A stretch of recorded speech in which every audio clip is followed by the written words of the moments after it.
అందరికీ praise the lord. యేసు ప్రభు జనన సమయంలో జరిగిన మొదటి ప్రజా సంఖ్య రోమా సామ్రాజ్య పరిపాలనలో క్రీస్తు పూర్వం 27 అక్టేవియన్ రోమా చక్రవర్తిగా అయ్యాడు. ఇతడినే సీజర్ అగస్టస్ అని గౌరవప్రదమైన బిరుదుతో కైసర్ అవగుస్తు అని పిలుస్తారు.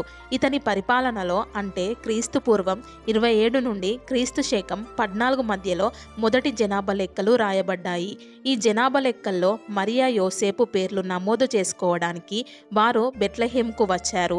ఎందుకు అంటే అప్పట్లో మనిషి వారికి కనిపిస్తేనే వారిని లెక్కల్లోకి తీసుకుంటారు గనుక యోసేపు గర్భవతి అయిన మరియను కూడా వెంటబెట్టుకొని తీసుకురావాల్సి వచ్చింది.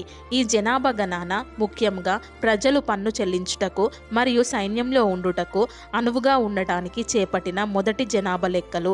సిరియా దేశంనకు అధిపతిగా కురేనియా ఉన్నప్పుడు 3 జనాభా లెక్కలు జరిగాయి అని, అందులో మొదటిది యేసు ప్రభు జనన సమయంలో జరిగింది అని చారిత్రాత్మక ఆధారాలు మరియు బైబిల్ పండితులు తెలుపుతుంటారు.